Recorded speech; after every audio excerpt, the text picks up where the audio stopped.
একটা নির্জন জঙ্গলের পাশের মাঠ থেকে একদিন উদ্ধার করা হয় এক কলেজ ছাত্রীর বিকৃত মৃতদেহ। লাশের ময়নাতদন্ত করতে গিয়ে একজন ফরেন্সিক বিশেষজ্ঞ এমন একটা সূত্র খুঁজে পান যা পুরো তদন্তের মোড়টাই ঘুরিয়ে দেয়।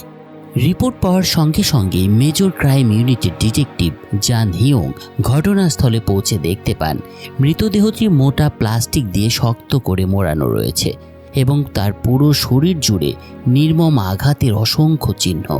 তাই মামলাটি দ্রুত সমাধানের জন্য তিনি সাহায্য চান ন্যাশনাল ফরেন্সিক গবেষণা ব্যুরোর সেরা ফরেন্সিক প্যাথোলজিস্ট সে হিউয়েনের। সে হিউয়েনের নাম সারা দেশেই তখন কিংবদন্তির মতো পরিচিত ছিল। সিউল মেডিকেল স্কুলে ভর্তি পরীক্ষার থেকে শুরু করে জাতীয় মেডিকেল লাইসেন্স পরীক্ষায় প্রতিটি ক্ষেত্রেই তিনি ছিলেন সর্বকনিষ্ঠ সফল পরীক্ষার্থী। অসাধারণ পর্যবেক্ষণ ক্ষমতা আর তীক্ষ্ণ বিশ্লেষণী ক্ষমতার জোরে সে হিউয়েন একাই বহু জটিল এবং দুরূহ হত্যাকাণ্ডের রহস্য উন্মোচন করতে পেরেছিলেন। তাই সবাই তাকে ফরেন্সিক জিনিয়াস নামে ডানত।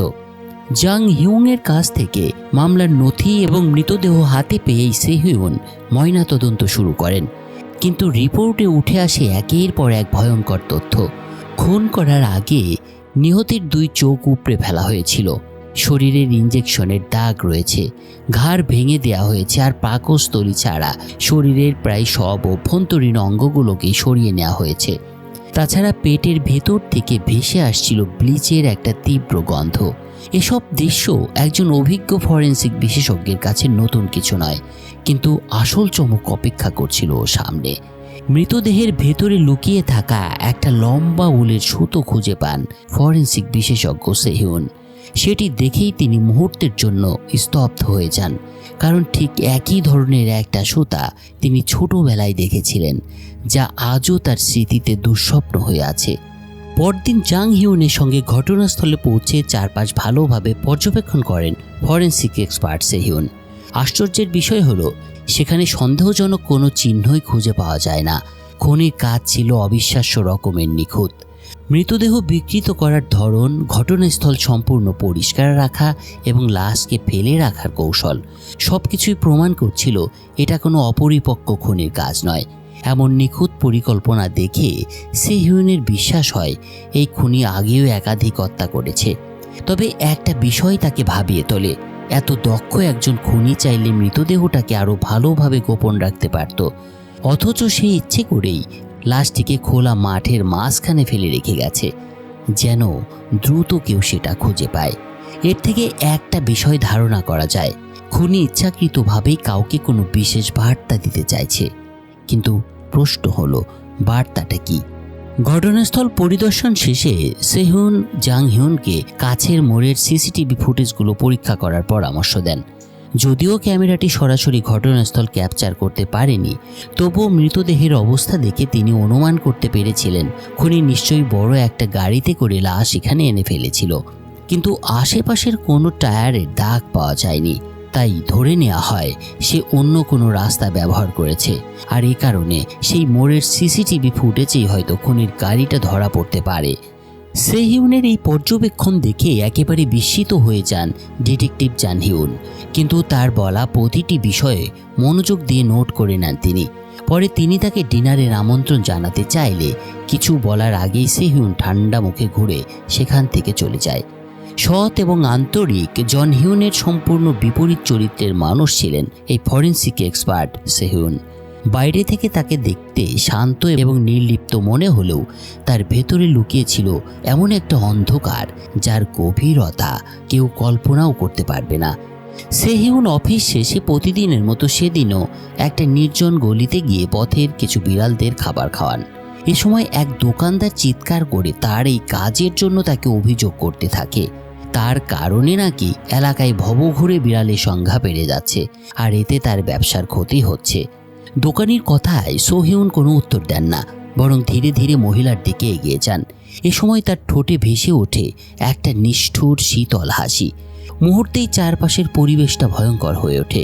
নিজের এই অন্ধকার দিকটি তিনি সবসময় সবার কাছ থেকে লুকিয়ে রাখেন, কিন্তু মাঝে মাঝে তিনি সেটাকে প্রকাশ না করে থাকতে পারেন না। এই ফরেন্সিক্স এক্সপার্ট সে হিউয়েনের মা ছিলেন অসুস্থ, তাই মাঝে মধ্যে তিনি হাসপাতালে ভর্তি থাকা মাকে দেখতে যেতেন। সেদিনও গিয়েছিলেন তিনি, কিন্তু তার মা তার নিজের মেয়েকেও এবার চিনতে পারছিল না।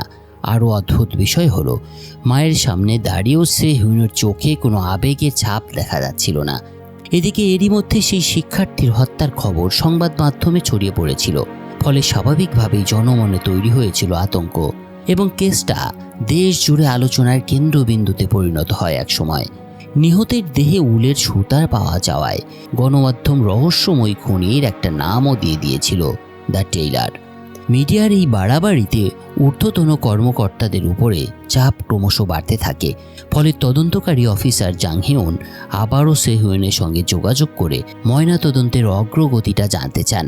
ঠিক তখনই মাইক্রোস্কোপের নিচে সেহুইন আরও একটা গুরুত্বপূর্ণ সূত্র খুঁজে পান, কিন্তু অজানা কোনো একটা কারণে তিনি জাং হিউনকে এই সূত্রের ব্যাপারটা বলেন না। তাকে ফোনে মিথ্যে বলেন, এখন পর্যন্ত উল্লেখযোগ্য কোনো সূত্র তিনি পাননি। ফোনটা রাখার পর তিনি এক সহকর্মীর কাছে জানতে চান মৃতদেহে কোনো বিশেষ ধরনের ছত্রাক পাওয়া গিয়েছে কিনা। সহকর্মী জানায় সত্যিই এমন একটা ছত্রাক পাওয়া গেছে, কিন্তু সেহুইনের আচরণ দেখে সেই সহকর্মী কারণ জানতে চাইলে সে একটা মিথ্যা গল্প বানিয়ে তাকে বলে ইন্টার্নশিপের সময় তিনি এমন একটা মৃতদেহ পেয়েছিলেন যেটা পরিষ্কার করতে জীবাণুনাশক এবং ব্রাশ ব্যবহার করতে হয়েছিল। তার কথার পর সেহুইনের সহকর্মী বলে ভিকটিমের দেহ ছত্রাকের পাশাপাশি জীবাণুনাশকের চিহ্ন পাওয়া গিয়েছে, তাই তার ধারণা খুনির চিকিৎসা বিজ্ঞান সম্পর্কে ভালো জ্ঞান আছে। কিন্তু সেহুইনের মত ছিল ভিন্ন। তার মতে সাধারণ মানুষ যেমন ব্রাশ দিয়ে বাসন মাজে আর জীবাণুনাশক দিয়ে মেঝে পরিষ্কার করে, তেমনি খুনির কাছেও মানুষ হয়তো শুধুই এক টুকরো ময়লা যাকে পরিষ্কার করে ফেলে দিতে হয়। সেহুইনের কথার পর সহকর্মী আর একটা গুরুত্বপূর্ণ তথ্য দেন, ছত্রাকের ভেতরে একটা টুথব্রাশের ক্ষুদ্র প্লাস্টিকের বিসল পাওয়া গিয়েছে। আর এই খবরটা শুনে আবারও স্তব্ধ হয়ে যান সেহুইন, কারণ একের পর এক পাওয়া সব সূত্রই তাকে এমন একজন মানুষের কথা মনে করিয়ে দিচ্ছিল যাকে তিনি বহু বছর আগেই মৃত বলে বিশ্বাস করতেন। সেদিন তদন্ত শেষে সেহুইন ও তার সহকর্মী ডক্টর রো বাসে করে বাড়ি ফিরছিলেন।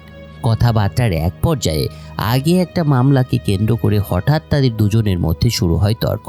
ডক্টর রোহ দাবি করছিলেন সেহুইনের উচিত সেই মামলার তদন্ত তার হাতে তুলে দেয়া। তার অভিযোগ সেহুইন সত্য প্রতিষ্ঠার জন্য নয়, বরং নিজের ক্যারিয়ার ও পদোন্নতির লোভেই মামলাটি এখনও পর্যন্ত আঁকড়ে ধরে আছেন। সহকর্মীর এ ধরনের কথায় রেগে ফেটে পড়েন সেহুইন এবং তিনি বাস থেকে নেমে যান। কিন্তু তিনি জানতেন না তার ঠিক পরেই ঘটতে যাচ্ছে আরও একটা ভয়ঙ্কর ঘটনা।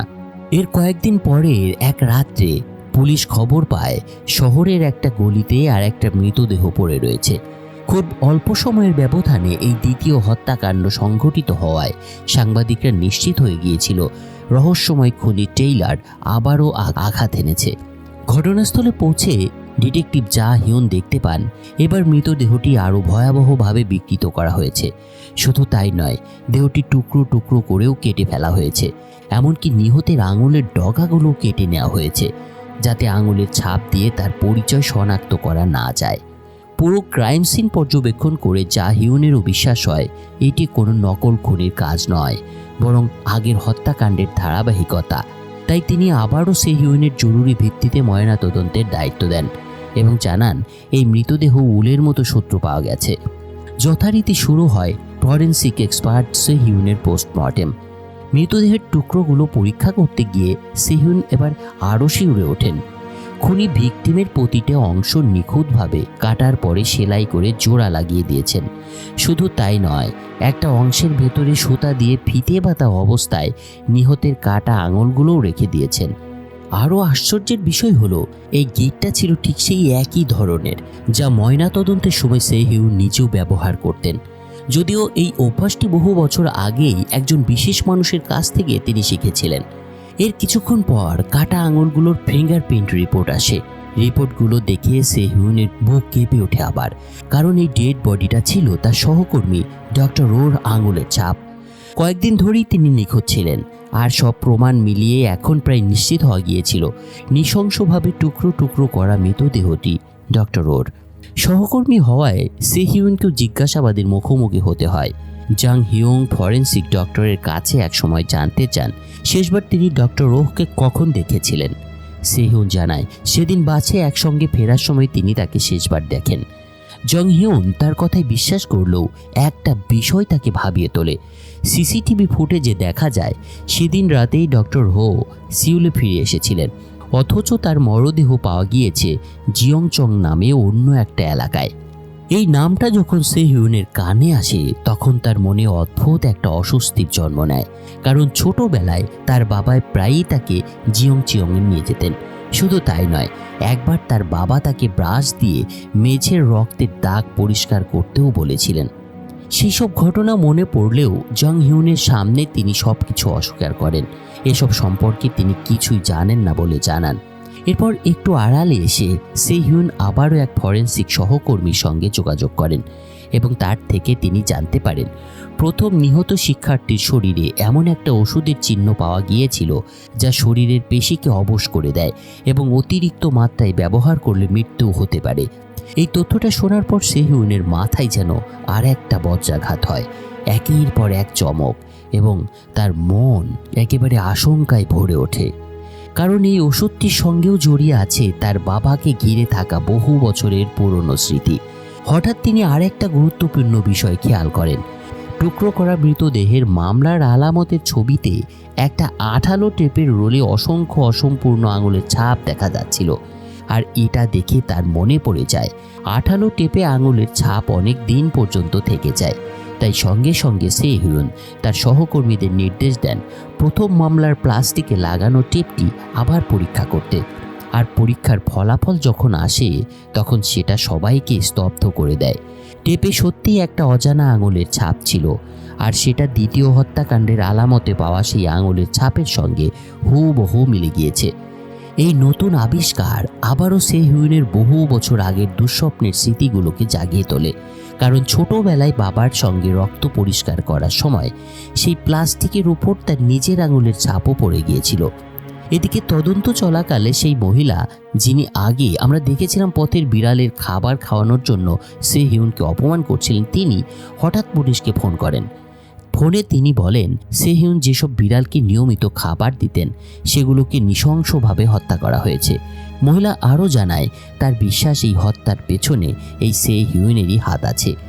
যদিও এই কথা বলার সময় সেহিউন সেখানে ছিলেন, কিন্তু এত বড় একটা অভিযোগ শুনেও সেহিউনের মুখে কোনো ভয় বা উদ্বেগের ছাপ দেখা যায় না, বরং বরফের মতো ঠান্ডা দৃষ্টিতে তিনি জানিয়ে দেন এসব অভিযোগের কোনো ভিত্তি নেই। এরপর অফিসে ফিরে সেহিউন আলমারিতে রাখা বিড়ালের জন্য কেনা সব খাবার ডাস্টবিনে ফেলে দেন। আর ঠিক তখনই জাহিউন ফোন করে তার কাছে।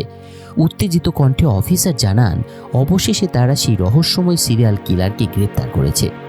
আসলে আগের রাত্রে একটা মোড়ের সিসিটিভি ফুটেজ খতিয়ে দেখে পুলিশ একটা সন্দেহজনক ট্রাক শনাক্ত করেছিল। ট্রাকটি ঠিক সেই সময় ঘটনাস্থল ছেড়ে যায়, যেটা তদন্তকারীরা আগেই অনুমান করেছিলেন। ট্রাকের চালকের পরিচয় নিশ্চিত হওয়ার পর জাং হিউন তার টিম নিয়ে দ্রুত অভিযানে বের হন, কিন্তু পুলিশকে দেখেই লোকটি পালিয়ে যাওয়ার চেষ্টা করে। তারপর শুরু হয় রুদ্ধশ্বাস ধাওয়া। শেষ পর্যন্ত জাং হিউন তাকে জীবিত অবস্থায় গ্রেপ্তার করতে সক্ষম হয়। এই খবরটা শোনার পর সেহিউনের মুখের রংটা মুহূর্তেই বদলে যায়। তিনি তড়িঘড়ি করে ময়নাতদন্তের রিপোর্ট জমা দেওয়ার অজুহাত দেখিয়ে সরাসরি থানার উদ্দেশ্যে রওনা দেন। থানায় পৌঁছালে জাং হিউন তাকে জানায় সন্দেহভাজন এখনও অপরাধ স্বীকার করেনি তার। তবে হত্যাকাণ্ডের পরই নয়, ঘটনার প্রায় 3 ঘন্টা আগে নিহত শিক্ষার্থীর যে রেস্টুরেন্টে গিয়েছিল সেখানকার সিসিটিভিতেও এই ব্যক্তির উপস্থিতি ধরা পড়েছে।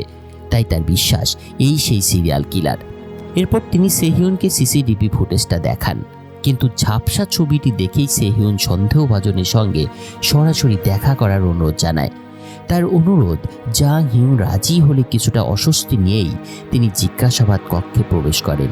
কিন্তু যে লোকটিকে তিনি ভেতরে দেখেন তাকে দেখেই তার বুকের ওপর থেকে যেন একটা ভার নেমে যায়, কারণ তিনি নিশ্চিত হয়ে যান এই মানুষটি সেই ব্যক্তি নয় যাকে তিনি এতদিন ধরে মনে মনে সন্দেহ করে আসছিলেন। অন্যদিকে সন্দেহভাজন ব্যক্তি শুরু থেকেই নিজেকে নির্দোষ দাবি করতে শুরু করেছিল। গ্রেপ্তার হওয়া লোকটার সামনেই পুলিশ সেহিউনকে জানায় প্রত্যক্ষদর্শীরা তাকে গাড়ি থেকে মৃতদেহের মতো কিছু একটা নামাতে দেখেছে, কিন্তু লোকটি হাসতে হাসতে বলে এটা কোনো লাশ ছিল না, ওটা ছিল একটা সেক্স ডল। পরে লোকটার গুদাম ঘরে তল্লাশি চালিয়ে পুলিশ হত্যার কোনো প্রমাণ পায় না। তার কথার মতোই সেখান থেকে উদ্ধার করা হয় অসংখ্য সেক্স ডল। এই বিষয়টি নিয়ে জিজ্ঞাসাবাদের সময় সন্দেহভাজনের উস্কানিমূলক আচরণে জাং হিউনের এক সহকর্মী নিজের রাগ সামলাতে না পেরে তাকে মারধর করতে থাকেন। যদিও এরপর তাকে মুক্তি দেয়া হয়, কিন্তু মুক্তি পাওয়ার পর সেই ব্যক্তি উল্টো সংবাদ মাধ্যমের কাছে অভিযোগ করে বসেন পুলিশ তার উপরে অমানবিক নির্যাতন চালিয়েছে। তার এই বক্তব্যের পর নিজের অধীনস্থ কর্মকর্তাকে রক্ষা করার জন্য জাং হিউন জরুরি সংবাদ সম্মেলনের আয়োজন করেন। কিন্তু সংবাদ সম্মেলনের ঠিক আগে তদন্তকারীরা আর একটা গুরুত্বপূর্ণ তথ্য জানতে পারেন। যেদিন সে হিউন এবং ডক্টর হু বাসে করে ফিরছিলেন, সেদিন তাদের পেছনের সিটে বসা ছিল একজন অচেনা ব্যক্তি, এবং সে পুরোটা সময় জুড়ে তাদের উপরে নজর রাখছিল। তার সহকর্মীরা চেয়েছিলেন জাং হিউন যেন সংবাদ সম্মেলনে এই তথ্যটা প্রকাশ করে, তাহলে অন্তত জনসাধারণ বুঝতে পারবে পুলিশের হাতে নতুন সন্দেহভাজনের সন্ধান আছে। কিন্তু শক্ত কোনো প্রমাণ না থাকায় জাং হিউন শেষ পর্যন্ত বিষয়টি গোপনই রেখে দেন। এদিকে সাংবাদিকরাও হাল ছাড়ার পাত্র ছিল না। তারাও একের পর এক প্রশ্ন করতে শুরু করেছিল। তাদের প্রধান জিজ্ঞাসা ছিল, এই দুটি হত্যাকাণ্ড কি একই সিরিয়াল কিলারের কাজ কিনা। এ ধরনের নানা রকম প্রশ্নে জাং হিউন যখন উত্তর দিতে হিমশিম খাচ্ছেন, ঠিক তখনই সেখানে এসে হাজির হন সে হিউন। তিনি সাংবাদিকদের জানান, প্রথম নিহত শিক্ষার্থীর দেহে একটা রহস্যময় আঙুলের ছাপ পাওয়া গিয়েছে, তবে সেটা অসম্পূর্ণ হওয়ায় খুনিকে শনাক্ত করা সম্ভব হয়নি। তার এই কথার পর তিনি আরও বড় একটা তথ্য প্রমাণ প্রকাশ করেন। দুটি হত্যাকাণ্ডেই পাওয়া আঙুলের ছাপ একেবারে হুবহু মিলে গিয়েছে। অর্থাৎ পুলিশ যে ধারণা করছিল এটা একই সিরিয়াল কিলারের হত্যাকাণ্ড কিনা, এটা মূলত এখন বলাই যায়, এবং এখন তাদের কাছে শক্ত প্রমাণও আছে। সে হিউনের এ ধরনের বক্তব্য শেষ হলে সাংবাদিকরা যখন খুনির পরিচয় তার কাছে জানতে চান, তখন সে হিউন তীক্ষ্ণ দৃষ্টিতে তাকিয়ে ব্যঙ্গাত্মক ভঙ্গিতে বলেন, সে কোনো সাধারণ অপরাধী নয়, সে শুধু নিজের অহংকারে অন্ধ, আত্মমুগ্ধ আর নির্বোধ এক নিকৃষ্ট মানুষ। অবশ্যই পুলিশ তাকে খুঁজে বের করবে। এরপরে তিনি সংবাদ সম্মেলন সমাপ্ত করেন, আর তারপর জাং হিউন তার দল নিয়ে সব সূত্র এক জায়গায় জড়ো করতে ব্যস্ত হয়ে যায়। অন্যদিকে সে হিউন একাই রওনা দিয়েছিল জিয়ংচিয়ংয়ের উদ্দেশ্যে, কারণ তার বিশ্বাস ছিল এই শহরেই লুকিয়ে আছে সব রহস্যের উত্তর। জিয়ংচন শহরের একটা ছোট্ট লন্ড্রির দোকান ছিল। সেই দোকানের মালিককে সবাই ভীষণ ভদ্র, শান্ত স্বভাবের এবং সাহায্যপ্রবণ মানুষ হিসেবেই চিনত। একসময় তিনি এলাকার আদর্শ নাগরিক হিসেবেও পুরস্কৃত হয়েছিলেন। কিন্তু এই শান্তশিষ্ট বৃদ্ধের একটা অদ্ভুত অভ্যাস আছে। তিনি কাপড় ইস্ত্রি করার সময় নিয়মিতই বেশ কয়েকদিন ধরে টেলিভিশনে সে হিউনের অনুষ্ঠান দেখেন, কারণ সে হিউন প্রায়ই বিভিন্ন অপরাধ বিষয়ক অনুষ্ঠানে ফরেন্সিক বিশেষজ্ঞ হিসেবে উপস্থিত হয়ে নানা রকম ময়নাতদন্ত নিয়ে নিজের মতামত প্রকাশ করেন। বিষয়টা তার কাছে এমন লাগে যেন দূর থেকে তিনি প্রতিটি মুহূর্তে সে হিউনের উপর নজর রাখছেন। কয়েকদিন আগেই জাং হিউনের দলের কয়েকজন সদস্য এই লন্ড্রিতে তদন্ত করতে এসেছিল, কারণ নিহত কলেজ ছাত্রীটি এই দোকানে নিয়মিত যাতায়াত করত। তাই পুলিশের সন্দেহ ছিল কিছু একটা হয়তো এখানে পাওয়া যাবে। কিন্তু দোকানির ভদ্র ব্যবহার দেখে পুলিশের মনে সামান্যতম তার প্রতি সন্দেহ জাগেনি। তারা সেদিন শুধু এটাই জানতে চেয়েছিল যে তিনি কোনো সন্দেহভাজন লোককে দেখেছেন কিনা। স্বাভাবিকভাবেই এই মধ্যবয়সী লোকটি নেগেটিভ উত্তর দেন। কিন্তু এরপর পুলিশের কাছে যখন তিনি শুনতে পান সেই বিখ্যাত ফরেন্সিক বিশেষজ্ঞ সে হিউন নিজেই এবার ঘটনাস্থলে এসে ময়নাতদন্ত করবেন, তখন তার ঠোঁটের কোণে সূক্ষ্ম একটা রহস্যময় হাসি ফুটে উঠেছিল। তো যাই হোক, সেদিন সন্ধ্যায় এক তরুণী নিজের কাপড়ে দাগ পড়েছে বলে লন্ড্রির মালিকের সঙ্গে তর্ক শুরু করে দেন। কিন্তু মাঝবয়সী লোকটি শান্ত গলায় তাকে বলে, মেয়েটি যখন কাপড় জমা দিতে এসেছিল তখন সে খুব হাসি খুশি ছিল এবং অনেক কথাও বলছিল, কিন্তু তার এখনকার এ ধরনের আচরণ প্রকার ভালো ঠেকছে না। এরপর সে কাপড় ভরা শাড়িগুলোর মাঝখানে দিয়ে হাঁটতে হাঁটতে এক গ্রাহকের ফেলে যাওয়া পুরনো একটা পোশাক বের করে। মেয়েটির শারীরিক গঠনের সঙ্গে মিলিয়ে সে পোশাকটি তার সামনে ধরতেই মেয়েটির মনে এবার সন্দেহ জাগে। এরপর সে দ্রুত দোকান ছেড়ে বেরিয়ে যেতে চায়, কিন্তু ঠিক সেই মুহূর্তে লোকটি পেছন থেকে তাকে শক্ত করে ধরে ফেলে। দোকানের ভেতরেই সে মেয়েটির লম্বা চুলে হাত বোলাতে থাকে। তারপর জোর করে তাকে সেই পুরনো পোশাকটির দিকে তাক করিয়ে দেয়, আর পরের মুহূর্তেই তার মুখে ফুটে ওঠে একটা ভয়ঙ্কর শয়তানি হাসি। এদিকে বহু বছর পর আবারও নিজের শহর জিয়ংচিয়ংয়ে ফিরে এসেছিল সেহিউন, কিন্তু এই জায়গায় সে ফিরতে কখনোই চায়নি। পরিস্থিতি তাকে বাধ্য করেছিল অতীতের মুখোমুখি হতে। তাই শহরে পৌঁছেই সে থানার ঠিক বিপরীতের একটা বাড়ি ভাড়া নেয়। অনেকটা কাকতালীয়ভাবেই এই বাড়ির মালকিন ছিলেন এলাকার মহিলা সমিতির প্রধান, আর তিনি লন্ড্রি মালিকেরও বেশ ঘনিষ্ঠ প্রতিবেশী ছিলেন।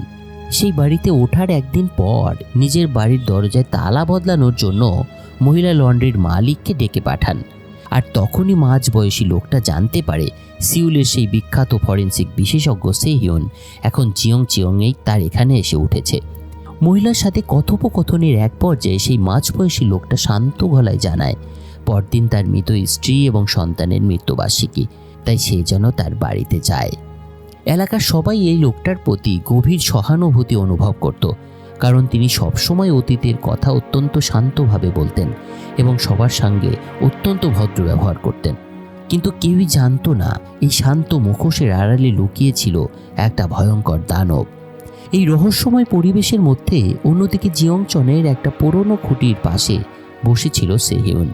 সে লক্ষ্য করছিল সেখানে এখনও ঝুলে আছে তার ছোটবেলায় লাগানো একটা বিবর্ণ পোস্টার। পোস্টারটির দিকে তাকাতেই বহু বছর ধরে চাপা পড়ে থাকা স্মৃতিগুলো হঠাৎ তার ঝড়ের মতো ফিরে আসে মনে। ছোটবেলায় তার বাবা ছিলেন মানুষের ছদ্মবেশে একজন দানব। নিজের জন্মদিনের দিনই সেহিউনের বাবা নির্মমভাবে তার মাকে হত্যা করেছিল।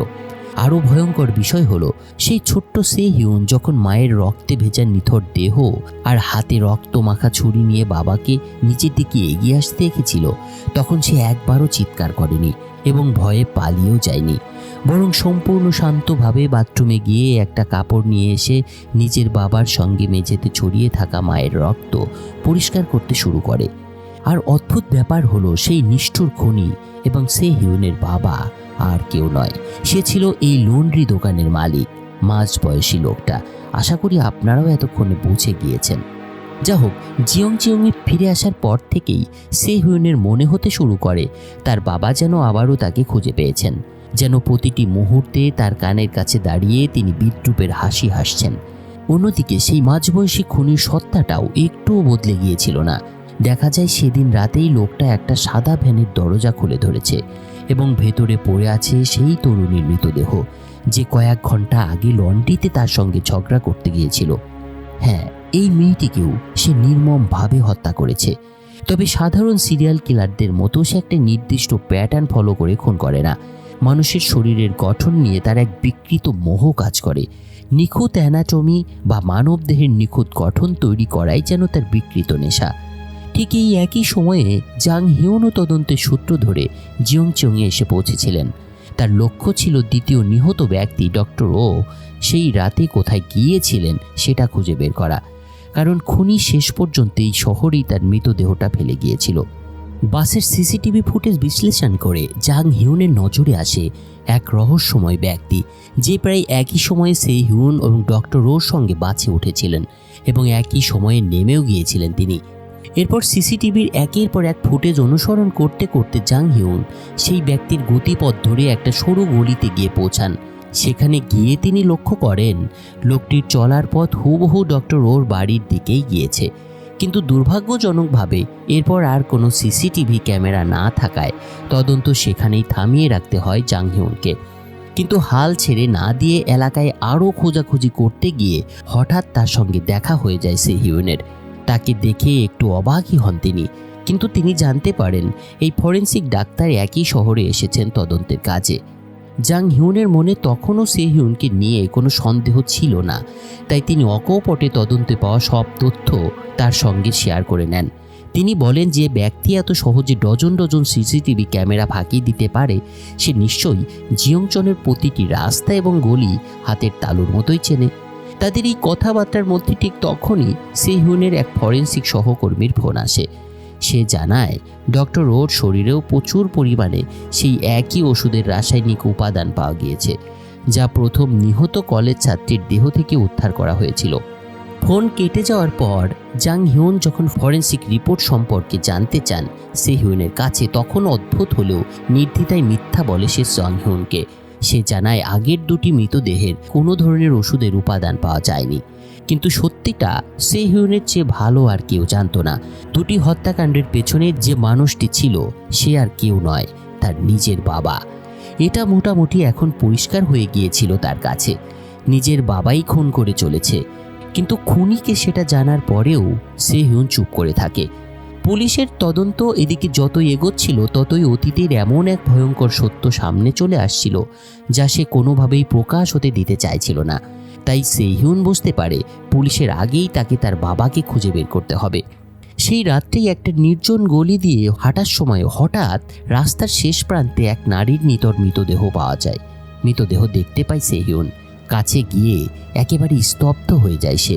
এই মৃত নারীটি আর কেউ নয়, সেই একই মেয়ে যে লন্ড্রি দোকানে গিয়ে দোকানির সঙ্গে মানে তার বাবার সঙ্গে ঝামেলা করেছিল। মৃতদেহটি অত্যন্ত নিখুঁতভাবে টুকরো টুকরো করে কেটে আবার লাল সুতো দিয়ে সেলাই করে জোড়া লাগানো হয়েছে। দৃশ্যটি দেখেই সেহিউনের শৈশবের একটা কাপড়ের পুতুলের কথা মনে পড়ে যায়। ছেলেবেলার সেও ঠিক একইভাবে নিজের পুতুল সেলাই করত। অতীতের স্মৃতিতে ডুবে থাকা অবস্থাতেই হঠাৎ একটা অচেনা নাম্বার থেকে তার কাছে ফোন আসে। ফোনটা ধরতেই তার শরীরটা কেঁপে ওঠে, কারণ ওপাশ থেকে ভেসে আসে বহু বছর ধরে ভুলতে না পারা সেই কণ্ঠস্বর, তার বাবার কণ্ঠস্বর। সেই দিনটা ছিল আসলে সেহিউনের জন্মদিন। তাই ফোনে তার বাবা তাকে জন্মদিনের শুভেচ্ছা জানিয়ে ঠান্ডা গলায় বলেন, গলির ভেতরে পড়ে থাকা লাশটাই আজ তোমার জন্মদিনের উপহার।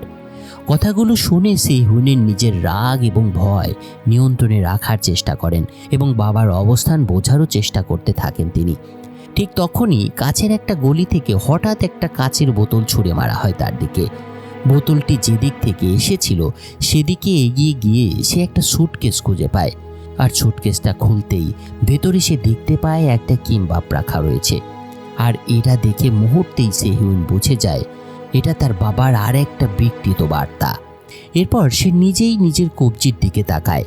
সেখানে এখনও ছোটবেলায় একটা বেওয়ারিশ কুকুরের কামড়ের দাগ স্পষ্ট। হাতের দিকে তাকিয়েই সেহিউনের মনে পড়ে যায় সেদিন বাবা তাকে বলেছিল, হিংস্র কুকুর যদি একবার কামড়ে ধরে তাহলে যতই হাত টেনে বের করার চেষ্টা করবে ততই সে আরও শক্ত করে কামড়াবে তোমাকে। তাই বাঁচতে চাইলে হাতটা উল্টো আরও গভীরভাবে তার গলার ভেতরে ঢুকিয়ে দিতে হবে যাতে সে শ্বাস নিতে না পারে। বাবার এই কথাগুলো আজও তার কানে বাজে, কারণ সেহিউন বুঝতে পারছিল আজ তার বাবাও ঠিক সেই হিংস্র কুকুরের মতোই তাকে আঁকড়ে ধরেছে। সে বুঝতে পারছে না হাতটা সে বের করার চেষ্টা করবে নাকি আরও ভেতরে ঢুকিয়ে দেবে। এরপর সেহিউন সিদ্ধান্ত নিয়েই নেয় বহু বছর আগে যেভাবে সেই কুকুরটাকে শ্বাসরোধ করে শেষ করেছিল সে, ঠিক সেভাবেই একদিন নিজের বাবাকেও সে শেষ করবে। কারণ এই টাইপের পিশাচকে বেঁচে থাকার কোনো অধিকারই পৃথিবী দেয় না। চোখে প্রতিষেধের আগুন নিয়ে সেহিউন এরপর সুটকেসের ভেতরের কিমবাপটি খেয়ে ফেলে। তার আচরণ দেখে মনে হয় যেন এটাই ছিল তার বাবার বিরুদ্ধে নীরব যুদ্ধ ঘোষণার প্রথম পদক্ষেপ। এর কিছুক্ষণ পর পুলিশ ঘটনাস্থলে এসে পৌঁছায়। এই নারীর মৃতদেহটাই ছিল তৃতীয় বডি টুকরো করার হত্যাকাণ্ডের ঘটনা। পুলিশ এখানে জানতে পারে ঘটনাটি প্রথম পুলিশকে জানিয়েছিল সেহিউন নিজেই। ফলে তদন্তকারীদের মনে নতুন করে আবার সন্দেহ জন্ম নেয় তার প্রতি। দেশের অন্যতম সেরা ফরেন্সিক বিশেষজ্ঞ হঠাৎ জিয়ং চিয়নে কেন, আর প্রতিটি হত্যাকাণ্ডের কেসেই কেন ঘটনাস্থলের এত কাছাকাছি তিনি থাকেন। সেহিউনকে স্বাভাবিকভাবেই এসব বিষয়ে জিজ্ঞাসাবাদ করা হয়। পুলিশের একের পর এক প্রশ্নের জবাবে সেহিউন অত্যন্ত ঠান্ডা মাথায় উত্তর দিতে থাকেন। তার তীক্ষ্ণ কথাবার্তায় অনেক পুলিশই দ্রুতই চুপ হয়ে যায়। তবে একজন অফিসার লক্ষ্য করেন পুরো কথোপকথনের সময় সেহিউন প্রায় একবারও চোখের পাতা ফেলেনি, যেন সে নিশ্চিত হতে চাইছিল পুলিশ সত্যিই তার কথা বিশ্বাস করছে কিনা। অন্যদিকে জাং হিউনের মনে সেহিউন নিয়ে বিন্দু মাত্র সন্দেহ ছিল না, না থাকাটাই স্বাভাবিক। বরং তিনি আশঙ্কা করছিলেন তদন্ত করতে গিয়ে সেহিউনের জীবন বিপদে পড়তে পারে। তাই তিনি সেহিউনের সাথে দেখা করে তাকে একটা স্মার্ট ওয়াচ দেন, যাতে জরুরি অবস্থায় একটা বোতাম চাপলেই পুলিশকে সংকেত পাঠানো যায় সেটা দিয়ে। এরপর সেহিউন গলিতে পাওয়া নারীর মৃতদেহ ময়না তদন্ত করতে শুরু করেন। দেহের প্রতিটি কাটা দাগ আর প্রতিটা সেলাই এতটা নিখুঁতভাবে করা হয়েছিল যেন কোনো দক্ষ সার্জন অপারেশন করেছেন। কিন্তু মৃত নারীর মুখের সেলাই কেটে খুলতেই সে ভেতরে লুকোনো একটা বস্তু খুঁজে পায়। সেটা বের করে সেহিউন দেখতে পায় এটা একটা ছবি, আর ছবিটা তার নিজের ছোটবেলার। এই ছবিটা দেখেই সেহিউন বুঝে যায় তার বাবা ইচ্ছে করেই এই বার্তাটি তার জন্য রেখে গিয়েছে। ছবিটি দেখে নিজের ভেতরের আতঙ্ক লুকিয়ে সে ছবিটি বাইরে অপেক্ষা করা জাং হিউনের হাতে তুলে দেয় এবং জাং হিউন সেটার ছবি তুলে তদন্তের জন্য সংরক্ষণ করেন। কিন্তু এ সময় পুরো সময়টাতেই সেহিউনের মাথা নিচু ছিল, কারণ সে ভয় পাচ্ছিল তার মুখের অভিব্যক্তি দেখে কেউ হয়তো বুঝে ফেলবে এই ছবির সঙ্গে তার ব্যক্তিগত সম্পর্ক আছে। এদিকে ছবিটি দেখে জাং হিউনের বহু বছর আগের একটা অমীমাংসিত মামলার কথা মনে পড়ে যায়, ব্লু ব্যারেল কেস। সেই মামলাতেও একটা নীল ড্রামের ভেতরে টুকরো করা মৃতদেহ উদ্ধার করা হয়। ফরেনসিক পরীক্ষার জন্য গিয়েছিল। মৃতদেহটি ব্রাশ এবং ডিটারজেন্ট দিয়ে পরিষ্কার করা হয়েছিল এবং শরীরেরও একই ধরনের ওষুধের চিহ্ন ছিল। তাই পুলিশ ধারণা করে বহু বছর আগেই সেই ব্লু ব্যারেল কেস এবং বর্তমান 3টি হত্যাকাণ্ড একই খুনির কাজ। তাছাড়া পুলিশ আরও সিদ্ধান্ত নেয়, যদি এবারও এই একই ওষুধের উপস্থিতি নিশ্চিত হয় তাহলে দুটি মামলাকে একসঙ্গে তদন্ত করা সম্ভব হবে। কিন্তু এই কথাটা শুনেই সেহিউন এবার তাড়াহুড়ো করে বলে বসে, তা কিভাবে সম্ভব? ব্লু ব্যারেল কেসে তো লাল সুতা ছিল না। কথাটি বলেই সে বুঝতে পারে একটা ভয়ঙ্কর ভুল করে ফেলেছে সে, কারণ জাং হিউং একবারও বলেনি সেই পুরনো মামলায় লাল সুতো ছিল না। তবে বিচক্ষণ ফরেনসিক নিজেকে সামলে নিয়ে দ্রুত মিথ্যে বলে পুরনো কেসের ফাইল সেও পড়েছিল, কিন্তু বাস্তবতা হলো ব্লু ব্যারেল কেসের খুনই ছিল তার নিজের বাবা। এদিকে প্রযুক্তি বিভাগ সেই পুরনো ছবিটি বিশ্লেষণ করে কম্পিউটারের সাহায্যে ছবির ছোট্ট মেয়েটি বড় করতে শুরু করে এবং তারা এটা করতে চাইছিল যে দেখতে কেমন হবে এই মেয়েটি বড় হলে। তার একটা প্রতিকৃতি তৈরির কাজ শুরু করেছিল বলা যায়। অন্যদিকে সেহিউন একাই বহু বছর আগের ব্লু ব্যারেল কেসের সেই ঘটনাস্থলে পৌঁছে গিয়েছিল। ভাঙা চোরা একটা ছোট্ট বাড়ির ভেতরে ঢুকে সে অবাক হয়ে যায়, কারণ সে দেখতে পায় পুরো ঘরটি নতুন করে পরিষ্কার ও রং করা হয়েছে। ঘরের মাঝখানে সাজিয়ে রাখা হয়েছে একটা অ্যানাটমির বই এবং এক সেট সার্জিক্যাল যন্ত্রপাতি। এক নজর দেখেই সেহিউন বুঝে যায় এগুলো তার বাবা ইচ্ছে করেই তার জন্য রেখে গিয়েছে। আসলে সেহিউনের বাবা চেয়েছিল তার নিজের মেয়ের হাতেই এর পরের খুনটা হোক। ঠিক তখনই 8-10 বছরের একটা ছোট্ট মেয়ে সেখানে প্রবেশ করে, কিন্তু তার দিকে তাকিয়ে চমকে ওঠে সেহিউন, কারণ মেয়েটা দেখতে ছিল ঠিক তার ছোটবেলার বয়সী। ঠিক সেই সময় বাইরে থেকে একজন কথা বলে উঠলে বেরিয়ে আসে সেহিউন এবং চোখের সামনে সে যাকে দেখতে পায় সেই লোকটাই ছিল লন্ড্রি দোকানি, মানে তার বাবা। আর সেই ছোট্ট মেয়েটা ছিল তার পালিত মেয়ে, যাকে সে বড় করেছিল সেহিউন ছোটবেলায় তার বাবাকে যেভাবে সাহায্য করত সেরকম করে। চোখের সামনে পিশাচ বাবা নামের মানুষটাকে দেখে সেহিউন তার কাছে লুকিয়ে রাখা একটি স্কালপেল বের করে এবং বাবার উপরে ঝাঁপিয়ে পড়ে সে। কিন্তু লোকটা ছিল প্রচণ্ড শক্তিশালী, তাই সে সেহিউনের হাতটা ধরে ফেলে এবং একপাশে ছুড়ে দেয় মেয়েকে। এরপর সেহিউন আবার মরিয়া হয়ে তাকে আঘাত করতে যায়, কিন্তু সেই ছোট্ট মেয়েটা এবার একটা পেজার নিক্ষেপ করে তার দিকে, আর এতে অজ্ঞান হয়ে যায় সেহিউন। কিন্তু তারপর যেখানে সে জেগে ওঠে সেটা ছিল একটা অদ্ভুত জায়গা। তার চারপাশের পরিবেশ দেখেই একেবারে চমকে উঠেছিল সেহিউন। সে দেখতে পায় একটা মেঝেতে ছড়িয়ে রাখা রক্ত এবং নোংরার মধ্যে জেগে উঠেছে সে। চারদিকে তাকিয়ে বুঝতে পারে সে তার বাবার ভয়ঙ্কর একটা খেলার শিকারে পরিণত হয়েছে। যা হোক, এদিকে পুলিশ অফিসার জাং হিউকও সেই ছবিটা নিয়ে বিশ্লেষণ করতে করতে সে সেহিউনের চেহারার সাথে এটার মিল খুঁজে পায়। অন্যদিকে সেই তৃতীয় ভিকটিমের তদন্ত করতে গিয়ে জাং হিউক সেই লন্ড্রির কানেকশনও খুঁজে পায়। ভিকটিম যে খুন হওয়ার আগে সেহিউনের বাবার দোকানে গিয়েছিল সেটা জানতে পারে পুলিশ। এরপর তারা সেখানে গিয়ে হাজির হয় এবং মুখোমুখি হয় খুনির। তবে পুলিশকে দেখে একেবারে শান্ত থাকে সেহিউনের বাবা। এরপর সে তার ক্যাশ মেমো তাদের দেখিয়ে বলে, হ্যাঁ, সেদিন এখানে এসেছিল একটা মেয়ে কাপড় দিতে, কিন্তু সেগুলো নিতে আর ফিরে আসেনি সে। তবে এসব কথা বলার পর জাং হিউংয়ের সন্দেহ যায় না দোকানের প্রতি। সে আরও বিস্তারিতভাবে খুঁজতে শুরু করে এবং একটা পাত্রের মধ্যে একটা বাকেট হ্যাট খুঁজে পায় সে, যেটা দেখতে ছিল বাসে বসে থাকা সেই লোকটার মতো। এছাড়া তার মধ্যে প্রচুর ডিটারজেন্ট এবং একটা ব্রাশও খুঁজে পায় তারা, যেগুলো মামলা তদন্তের ক্ষেত্রে অত্যন্ত গুরুত্বপূর্ণ প্রমাণ হতে পারে বলে জাং হিউকের মনে হয়। কিন্তু আপাতত কোনো কিছু না বলে জাং হিউক বেরিয়ে আসে দোকান থেকে, কিন্তু বেরোতেই সে মুখোমুখি হয় সেহিউনের। যেহেতু সেহিউন আগে থেকেই এখানে ছিল, তাই তাকে দেখে আর অবাক হয় না এই ডিটেকটিভ। উপরন্তু অফিসার তাকে বলে প্রথম দুটো খুনের ড্রাগ টেস্টের ফলাফলগুলো যেন সে পাঠিয়ে দেয়। এ পর্যায়ে আপনাদের হয়তো একটা মনে সন্দেহ জাগতে পারে যে সেহিউন কোথায় গেল, তাকে আমরা কোথায় পেলাম, আর সে এখানে আসলো বা কীভাবে। আসলে অন্তত এতক্ষণে বুঝে গিয়েছেন সোহিউনের বাবা তার মেয়েকে নিশ্চয়ই এভাবে এত সহজেই মারবে না।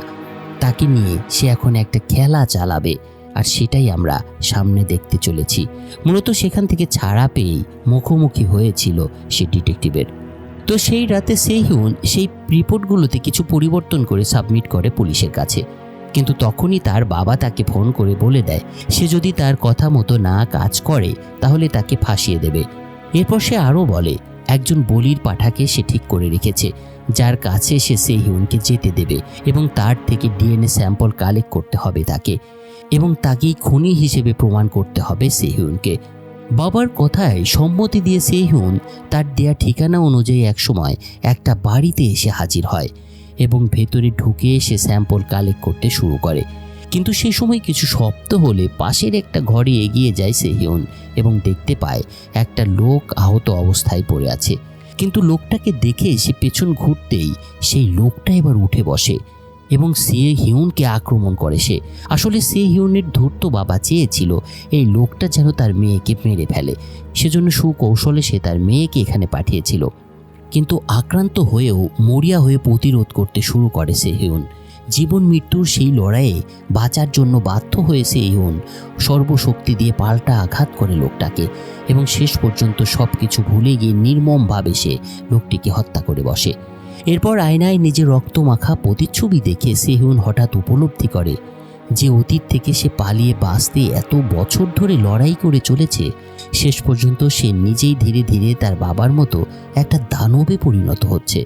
অন্যদিকে মেয়ে যখন ভেতরে খুন করছে তখন সেই বাড়িটার কাছেই গাড়ির ভেতর থেকে পুরো ঘটনাটি ঠান্ডা মাথায় দেখছিল তার বাবা। এমনকি নিজের দত্তক নেওয়া মেয়েকে দিয়ে বাড়ির সামনে গোপনে একটা ছোট্ট ক্যামেরাও বসিয়ে রেখেছিল সে। সেই ক্যামেরায় স্পষ্টভাবে একসময় ধরা পড়ে একটা সুটকেস হাতে নিয়ে সেহিউন বাড়ি থেকে বেরিয়ে যাচ্ছে এই দৃশ্যটা।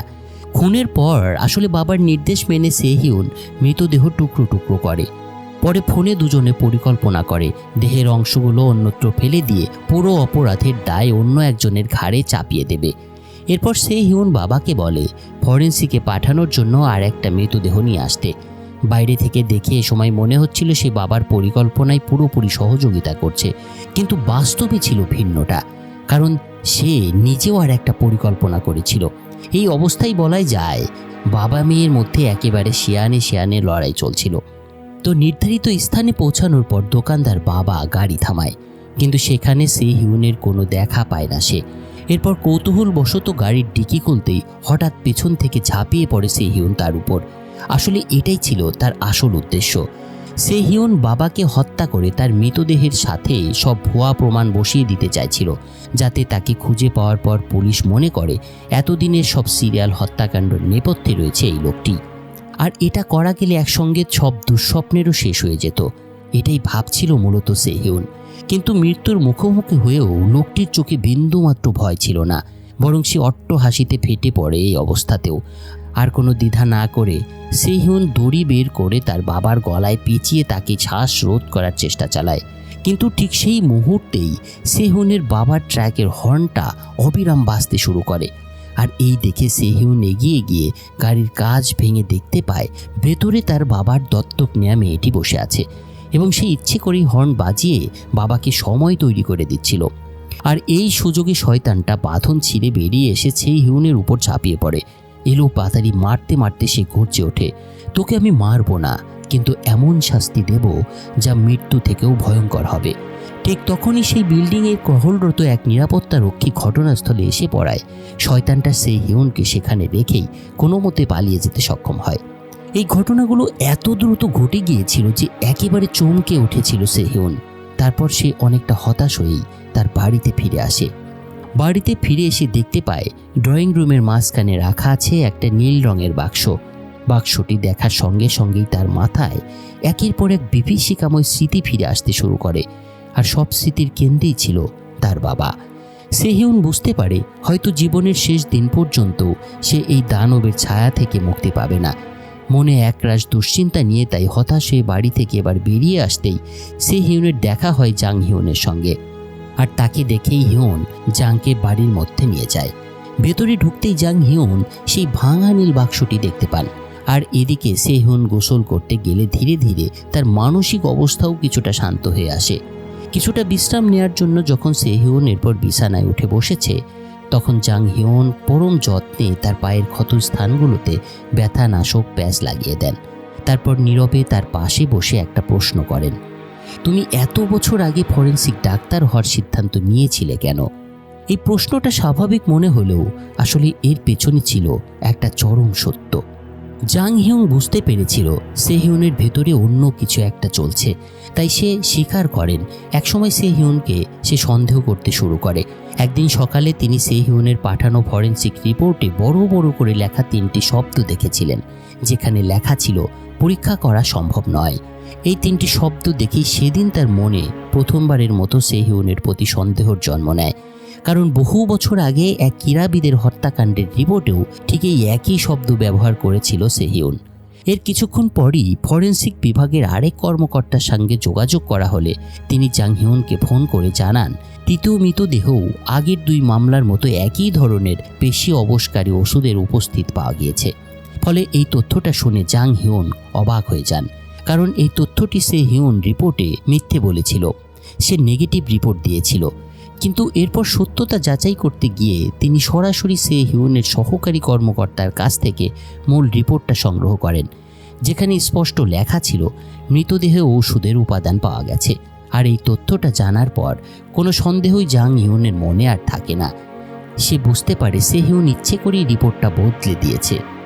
তাছাড়া গত কয়েকদিনের তার অস্বাভাবিক আচরণ, পুলিশি স্কেচে তার সঙ্গে মিলে যাওয়া চেহারা, সব মিলিয়ে জীবনে প্রথমবারের মতো জাং হিউনের মনে সে হিউনকে নিয়ে গভীর সন্দেহ জন্ম নেয়। এসব কথাগুলো বলার পর অফিসার একটু থামেন, আর তার প্রশ্নের উত্তরে সে হিউন এবার শান্তভাবে বলে, আমি ফরেন্সিক ডাক্তার হয়েছি সত্যকে খুঁজে বের করার জন্য, যাতে মৃত মানুষ আর তাদের পরিবারের জন্য ন্যায় বিচার নিশ্চিত করতে পারি। কথাগুলো সে অন্তরের গভীর থেকেই বলছিল। এরপর বাড়ির মধ্যে থাকা সেই ভাঙা নীল বাক্সটির দিকে তাকিয়ে জাং হিউনের মন আবারও ভারী হয়ে ওঠে। তিনি অনেক কিছু জানতে চাইলেও সে হিউন এবার তাকে থামিয়ে দেয়। তারপর শুধু একটা কথা বলে, তুমি একজন ভালো মানুষ, দয়া করে শেষ পর্যন্ত এই তদন্ত চালিয়ে যাও, মাঝপথে হাল ছেড়ে দেবে না। কথাগুলো শুনে জাং হিউনের মনে হয় যেন সে হিউন এই মামলার সঙ্গে নিজের সম্পর্ক শেষ করে দিতে চাইছে। কিন্তু একই সাথে তার আর একটা বিষয় মনে হয়, কেন একজন ফরেন্সিক ডাক্তারের কাজ একটা বডিকে পুঙ্খানুপুঙ্খভাবে বিশ্লেষণ করে রিপোর্ট প্রদান করা, কিন্তু সে হিউনের মনে এত গোপনীয়তা কেন? বন্ধুরা, এরকম একটা রহস্য রেখেই আজকের মতো শেষ করছি। তবে আমি কথা দিচ্ছি খুব শীঘ্রই আমি দ্বিতীয় পর্বটা, অর্থাৎ এই সিরিজের শেষের পর্বটা নিয়ে আপনাদের সামনে হাজির হব। সে পর্যন্ত প্লিজ একটু ধৈর্য ধরে থাকুন। আমি জানি আমি নিয়মিত ভিডিও দিতে পারি না, আমার কিছু পেশাগত দায়িত্ব পালন করতে হয় মূলত সে কারণেই। আশা করি বিষয়টা বুঝবেন আমার। যাই হোক, সবাই ভালো থাকেন, ফিরছি খুবই শীঘ্রই। ধন্যবাদ সবাইকে।